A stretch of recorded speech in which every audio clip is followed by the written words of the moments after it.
Today represents a beginning, a new chapter in TC's nutrition program, which will provide research, evidence-based programs, policy, and training for the next generation of nutritional professionals. The Laurie M. Tisch Center for Food, Education, and Policy here at Teachers College will enable groundbreaking work that builds on TC's history in the two areas.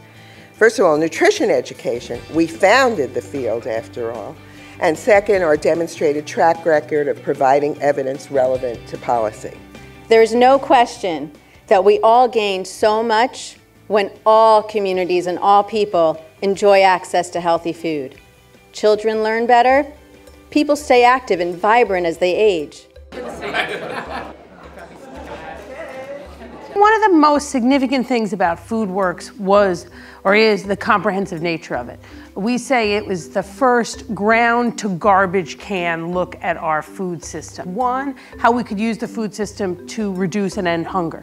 Two, how we could use the food system to improve health in our city, not just in the sense of obesity, but in how do we move our food around the city? How do we do that in a way that is less negative to our air quality?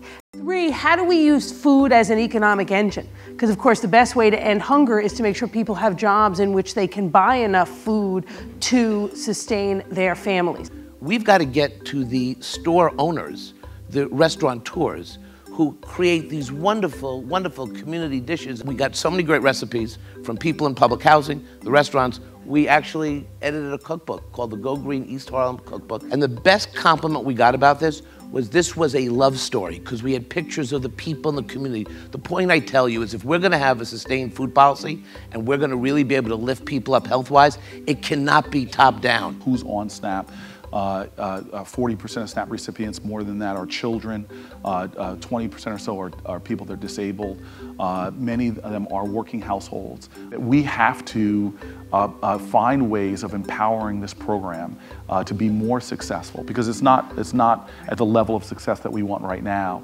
And in my city, we've been making a lot of very big policy initiatives to try to expand food options, to heal our very broken food system. We need to develop reliable and valid methods to evaluate which strategies that are out there are working, or maybe which together would work. We really go with the mantra that what gets measured gets changed. Building the evidence base around environmental and policy determinants of healthy eating and active living. Evaluation is a collaborative activity.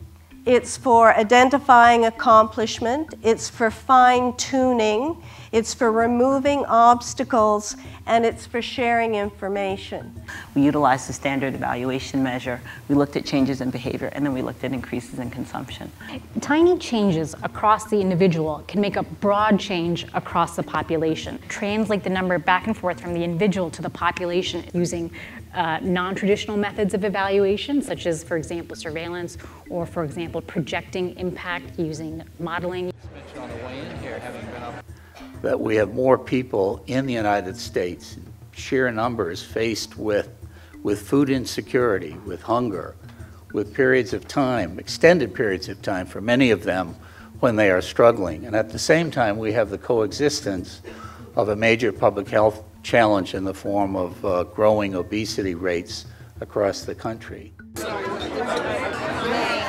The launch of the Illumination Fund's Healthy Food and Community Change Initiative. Change is inclusive, it's local, and it's holistic. It happens at the neighborhood level.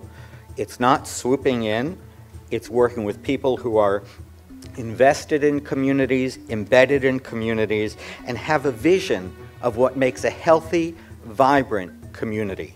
The Illumination Fund is giving us a $1.5 million grant to work across 4 neighborhoods in the city to help improve access. I'm very interested in how we can work together to learn from one another, and I adore the focus on evaluation and making sure that our initiatives stick.